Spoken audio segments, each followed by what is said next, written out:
So, what kind of person are you? What kind of person are you? It's like one of those quizzes in magazines. I used to love filling those in.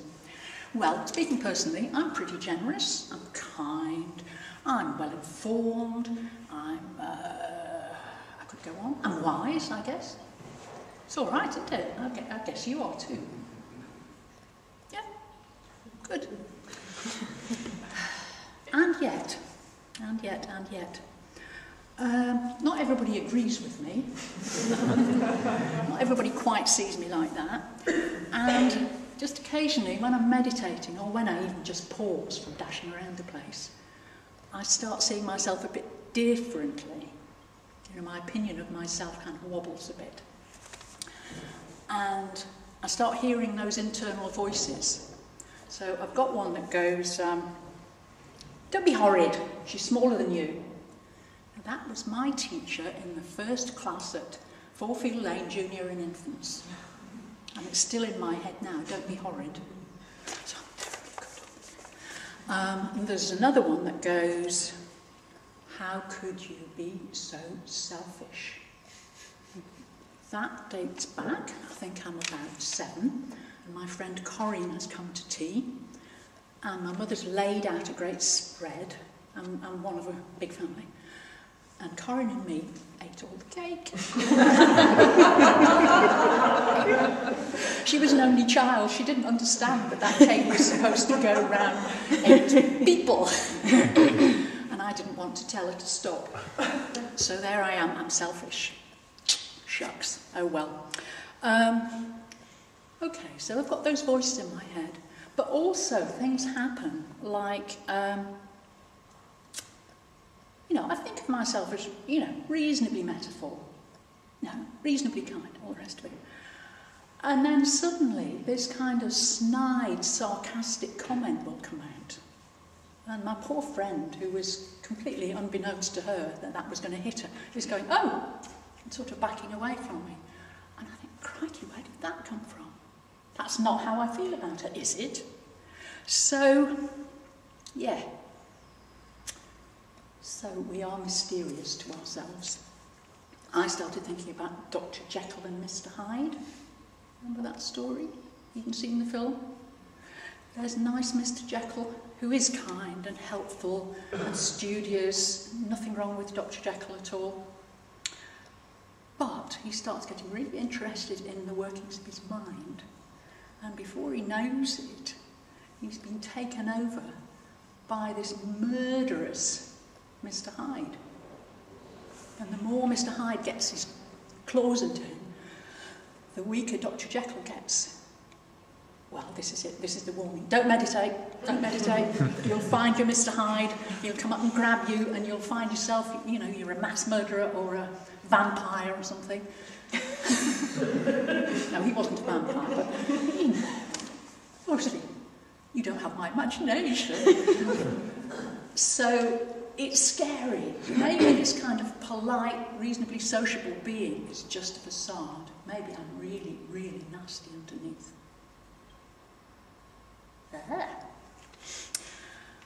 Well, I don't really think so, but Buddhism has a very good description of it. It has a map, which Dr. Jekyll didn't have. He was kind of on his own. So,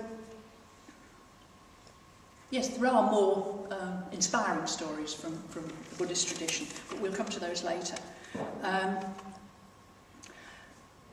What the Dharma is very matter of fact. It just tells us what we are. So our wheel of life is a mirror as well. What we're like, actually. What it's like to be human. So, what drives us? What catches us out? How actually we do act.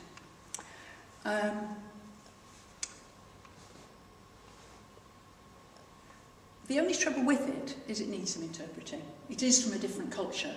So some of the images you think, what? Don't understand what that is. Once I had a bit of a play with making my own images, and I was very good at the hungry ghost realm, you know, the one which is all about craving. Open any magazine and I could use almost anything from it. You know, plenty of glossy images of food and drink and fashion and all the rest of it. And that's a very good kind of illustration of what it's like when you're in that kind of realm. So my challenge to you would be to find your own images for what we're going to be talking about, which is this central bit, which is all about greed, hatred and delusion. Greed, hatred and delusion. So that's the heart of it. That's what keeps the wheel turning. It keeps the merry-go-round going round. I don't know what's merry about this particular merry-go-round. I suppose we think when we get on it, it's quite merry and it's quite exciting. But have you been on a merry-go-round? It starts off exciting, and then you start feeling sick, and then you want to get off, and then it goes faster and faster, and you can't get off, you're stuck. So this is us, spinning round and round. And the idea is that as we learn to meditate, as we slow the wheel down a bit, we catch on what's going on, and we don't go quite so fast. But we're still being driven by greed, hatred and delusion. So what's all that about? Well, the Buddhist symbols are of greed is a strutting red cock. So that's, you know, wanting things from other people, fearing other people, seeing them as a threat to it's got quite a fragile sense of self, really. You wouldn't think so watching a cock, but. And then the snake for hatred. It's a bit bad about animals, really, but don't take it too literally. So snakes really aren't that vicious, but they are poisonous or can be poisonous and cold-blooded. So it sort of works as a symbol for hatred. And then a pig, which is surprising for delusion, isn't it? But apparently Tibetan pigs have long ears which fall over their eyes, so they can't see where they're going. So a pig doesn't want to know, basically. It just refuses to look, and it can just see that little bit of ground in front of it. So I'm going to ask greed, hatred and delusion to show themselves to us.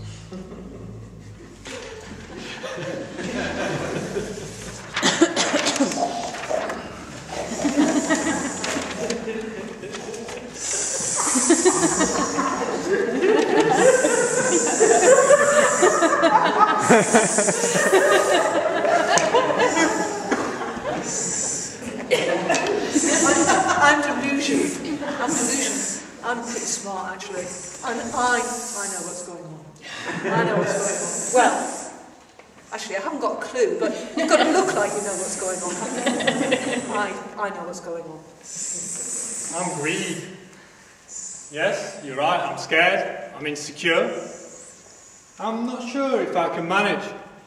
But I think if I have loads of nice things, if I'm successful at work, I think I'll be fine. I'm hatred. I'm so angry. So angry they promoted that idiot in front of me. They're all so stupid. It should have been me. But I'm going to show him. I'm going to find a way to show him up. Stupid? Me? He's the stupid one. He's the useless one. I just think I need other people to make me better. Other things. Yes, that'll work. Well, it's not fair. The world is not fair. It should have been me. Why do other people get what they want and I don't? Oh, I hate them all. Let's chase you off.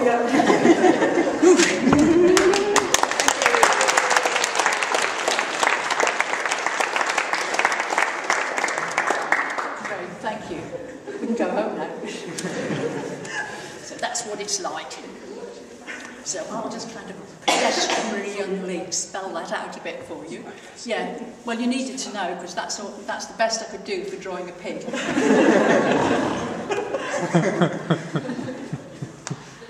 Hansel, yeah. Yeah, not bad, eh? Yeah. So they bite each other's tails, and whoever starts it, it doesn't really matter. Whoever starts it, they set each other off. So we could have started at any point in that circle, basically. Greed always wants more. Whenever it gets, it wants more. It's never satisfied, and then it's going to turn into hatred because it's frustrated.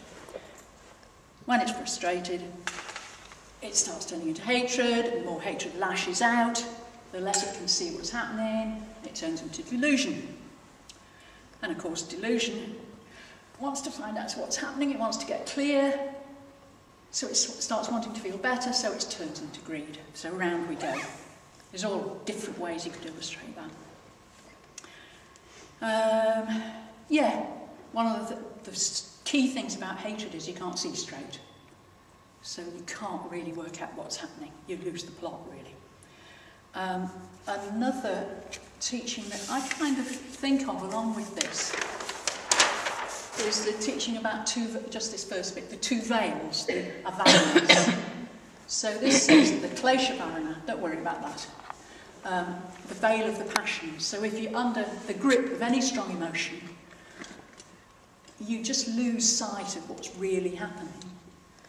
And then on top of that, you start forming views about it. This is where prejudices come from, isn't it? You're totally driven by greed and hatred in this case. And so you just start forming your own ideas, which are really kind of quite fixed, and that's called nyaya varana. Anyway, it's not in the Wheel of Life, but I just thought it was quite an interesting connection. So, where am I?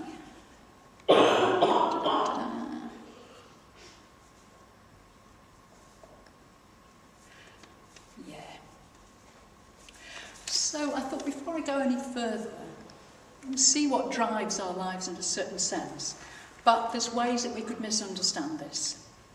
So the Buddhism is not saying that strong feelings are wrong.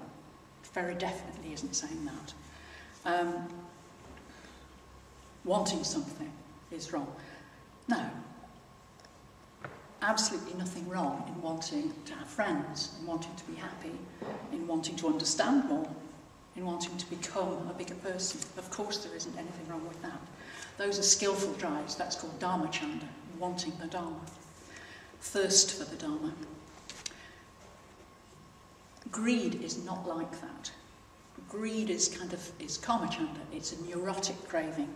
It's wanting anything that's going to make you feel better, basically. That'll fix you. It's like there's a great big hole inside you and you're sort of trying to fill it up with something. But of course you pretend the hole isn't there. There's a good friend of mine who's a very experienced meditation teacher, practitioner, been in the order a long time. She said to me recently, big cheery smile on her face, "Oh, debts, don't think I've got any of those." But I think we all have that fear, actually. That fear that everyone else has got it. You know, everyone else is complete, knows what they're doing, they've got this rich inner life, and they're steadily becoming wiser, then, you know, on they go. And you're the only one who hasn't got it. Feels a bit empty, feels a bit lost, or a lot lost, but it's that feeling. So what do you do with it when you feel like that? Well, of course you could meditate, or you could study, or you could reflect on your life, but what you probably do, this is coming from self-knowledge, what you probably do is you drink too much, or you eat too much, or you go to a party, or you go and look for the perfect partner who's going to make it all right. The perfect partners, they don't do very well, do they? These expectations of them, poor souls. Okay, so that's what we're talking about, not skillful desires. And hatred, well, there's nothing wrong in really quite hating your own unskillfulness. You just don't want to do that anymore. Not hating yourself, but just those particular habits. Just think, I really don't want to do that. Or hating war, hating violence. That's fine, as far as I'm concerned, anyway. But this kind of hatred, well, hatred can cut through, can't it? It can cut through to the heart of things. And if it kind of works with compassion, then basically it can cut through to wisdom. But hatred is, you need to keep an eye on what's happening. What we're talking about here is not that kind of clarity. It's more just an automatic, a flare-up. You just lose it. And all your irritation, your resentment, righteous indignation, there's quite a bundle of favourite responses, aren't there? Blaming everybody else but yourself. Yeah. That's what's destructive. You're not thinking about other people. You're just sweeping on. You're probably quite enjoying yourself for a bit, actually. And delusion. I've always found that a tricky one. How do you know you're deluded? If you're deluded, how do you know you are? And if we all are, well, it's a bit hopeless, isn't it? Where are we going to go from here? So, there must be a way out, because the Dharma says there is. So I was thinking of ways that you can see, that you get a glimpse of how deluded you are. So losing your temper is a good one. You ever lost your temper and had a really good row, and then the next day you can't remember what it was all about? You think, what was all that for? You've just completely forgotten. Well, that's pretty good delusion, isn't it? It wasn't about something serious like world peace or anything. It was just flared up and went away. Or, well, this is ancient history, of course, to me, but falling in love. When you fall out of love, you think, what was so special about that? They seem quite ordinary. So that's another delusion, isn't it? We just kind of invest such a lot, and we don't see very clearly. They might be a perfectly nice person, but we've just deluded ourselves a bit. So that was the two ways I could see that I delude myself. But there's another one that happens quite a lot too. You had the occasion when a friend tries to tell you something about yourself. They think that it would be good for you to know. Have you watched your mind just kind of go off somewhere else? You just don't want to hear.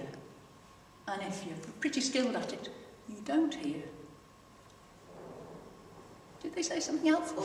Thank you very much. Completely stormed past you. So that's quite good.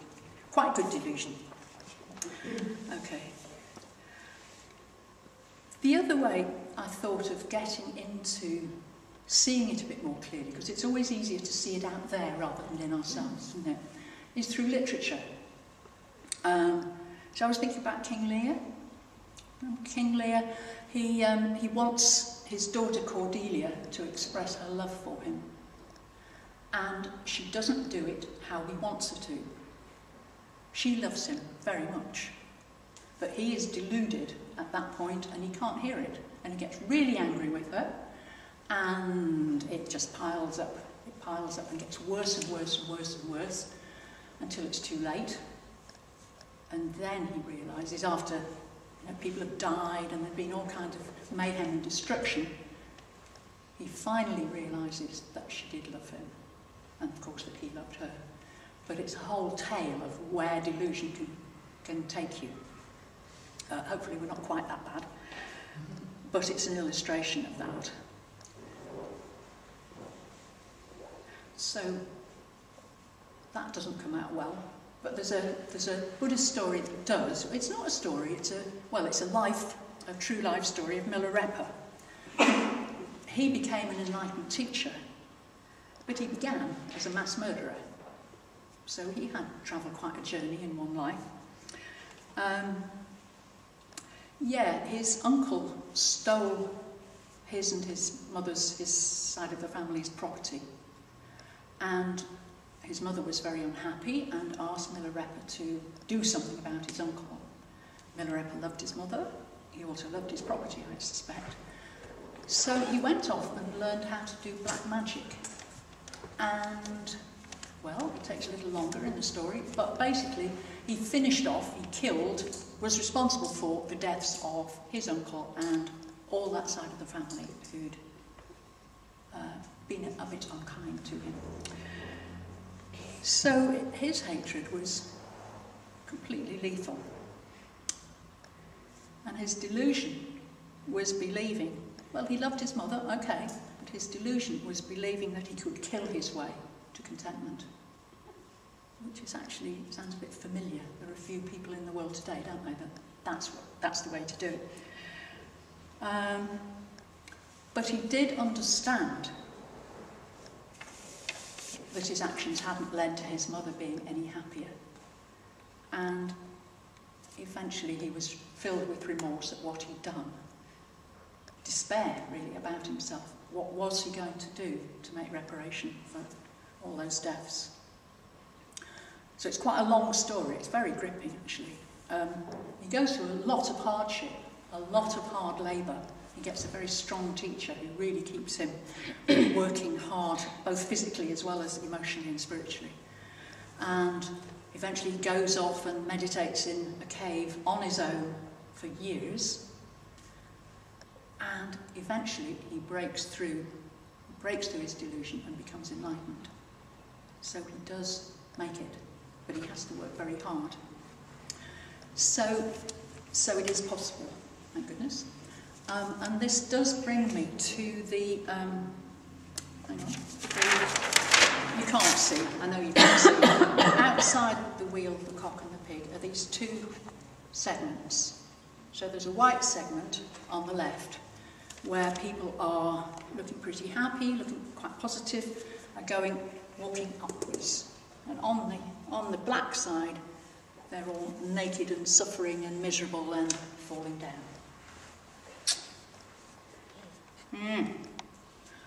Well, when I looked at that first, I thought, well, that's a bit crude.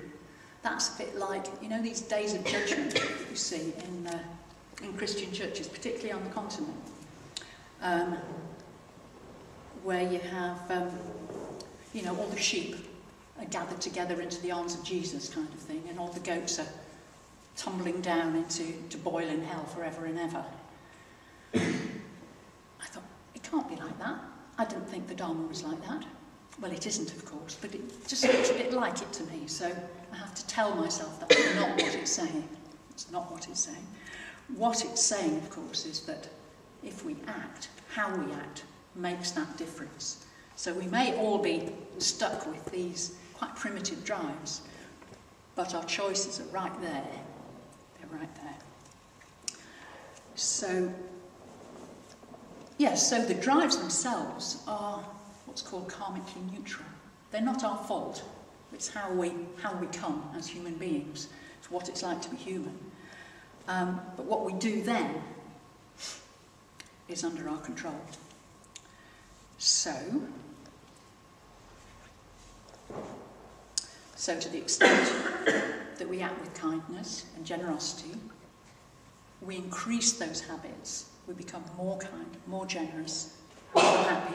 People respond to us better. It all kind of builds up. It increases our faith in practice and in the Dharma. To the extent that we don't, to the extent that we act on our ill will and frustration, to the extent that we lie and fiddle with the truth and all the rest of it, all the things that we do as well, we're going to start tumbling down. So obvious, but it's so hard to act on, isn't it? Well, fortunately, it's not just a one-off chance.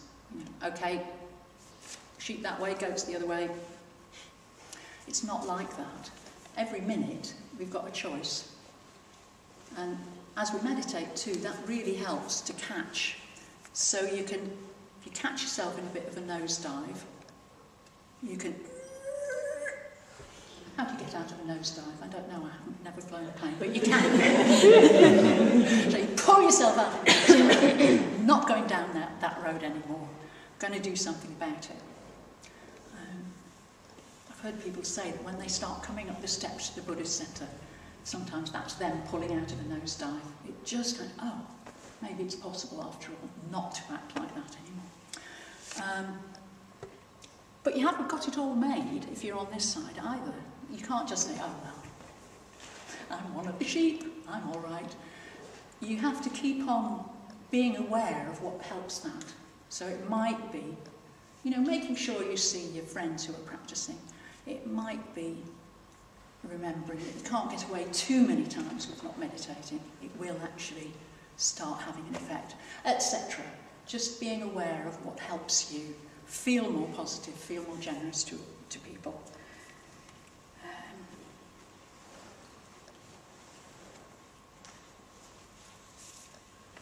And the more that works for us, of course, it builds on our faith and it builds on other people's faith, actually.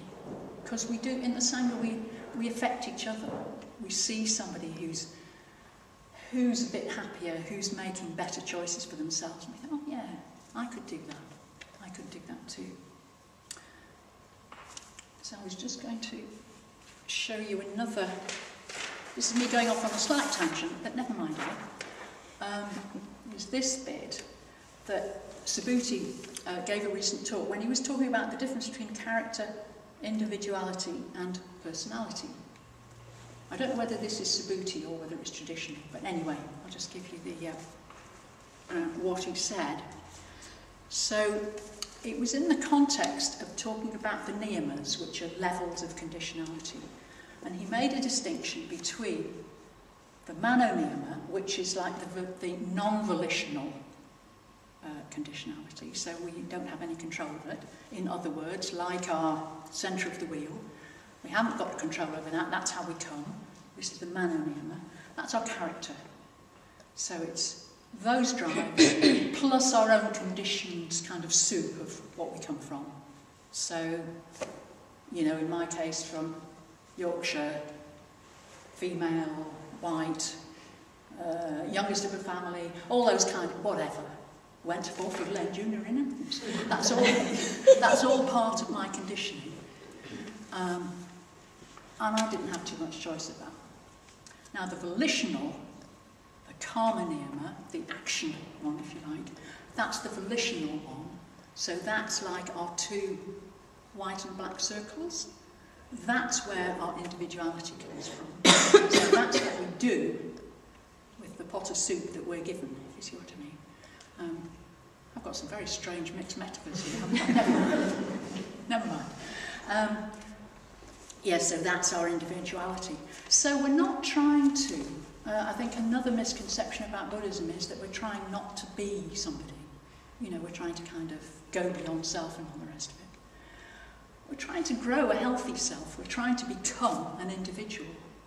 So not driven just blindly, but become, through skillful action, become a true individual who is less driven. Because once you kind of feel yourself on the right track, you feel more of a substantial person, you are less driven. You've still got those kind of drives, but you're less driven by hating anybody who challenges you or whatever it is.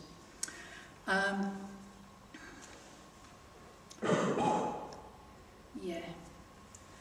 And I put on personality on the end, so I wasn't sure about that. What he said was that personality was what other people make of us, and that it might or mightn't relate to our character and individuality.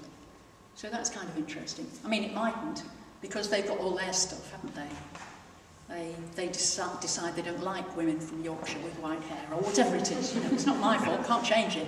But that's that. But the more I can be aware of how people are experiencing me, then I can maybe communicate in a bit more of a useful way.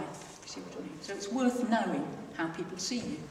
And the Sangha is great for that, because eventually, if you stick around, people will find a kind way of telling you. Okay.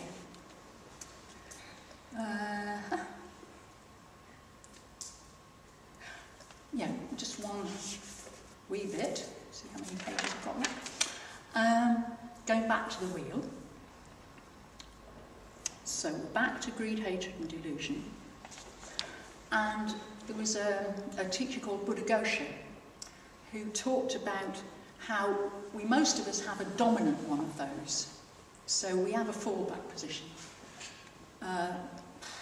I don't know whether I started off a greed type, but I quite soon turned into a hate type because I was taught to be critical. So nobody was ever good enough suddenly. I don't like that. I think I'll get back to being a greed type. So you can choose, I think. But, okay, so Buddha Gosha described how people typically behave if they've got a stronger characteristic of those three. I mean, I immediately, I'm afraid, thought of chocolate cake, and I thought, greed types are incredibly straightforward. They just get as much of the chocolate cake as they can. Hate types are just more complicated. They feel really critical of the greed type. Goodness me, what a pig.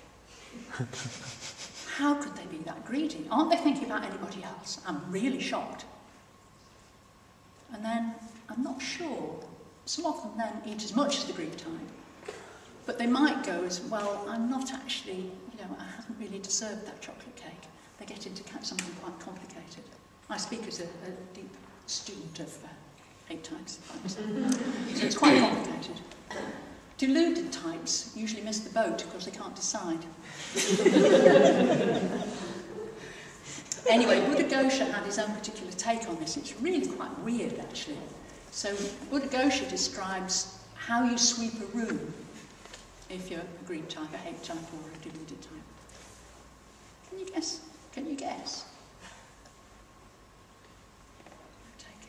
If you're a greed type, you do a really thorough, careful, beautiful job, because you want the room to look really nice. If you're a hate type, you bang into the furniture, you kind of knock the paint off the walls, you just kind of crashing around, basically. And you don't really want to do it, and you don't care what the room looks like, but you've got to do it. And if you're a deluded type, you just kind of mess about. He does another one too. Oh yes, how you eat. Apparently, I don't know when he was writing, 5th century or something, Buddhaghosa, Undertakers. Anyway, a long time ago. If you're a greed type, you make really neat little balls of rice and things, very carefully. So you'd think a greed type would stuff themselves, wouldn't you? No, no, no. A greed type really cares about their food. They really care about their stomach.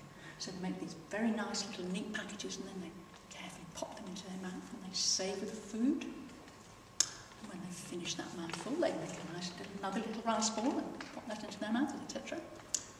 That's the greed type. The hate type just shovels it in any old how, very fast. And of course the deluded type's all over the place. Spills stuff down his front, all over the floor, etc. etc. So it'd be quite fun to invent some more. But I don't know whether you're any clearer about which type you are. Anyway. What is crucial about all this? Where is it? Is that it's showing just what it's like to be human. It's not judging us, it's not telling us off, it's not whatever, it's just saying, this is what it's like, this is what we've got, because we've got a human body. And it's showing us what to do with our greed, hatred and delusion. It's not original sin. I think that's quite an interesting one too. So it's not like we're stuck with it, but they are holding us back to the extent that we don't see them. In other words, until we know we've got a Mr. Hyde lurking there somewhere, we really are confused. But as long as we know what we're dealing with, then we can make some progress. And the Dharma tells us what to do, basically. So, I've got a couple of questions for you, because they're my questions. I don't know the answer to them. So I'll be interested in what you come up with. So, how much choice do you really have if all these things that condition us are so strong? Okay? I don't know the answer. We must have some choice, otherwise it would be pointless practicing, wouldn't it? But how much, and where is it, and whatever. And the other one is about delusion again. Okay, I accept I'm deluded. I believe in the Dharma. But how do I know? How do I know what I'm deluded about? Over to you.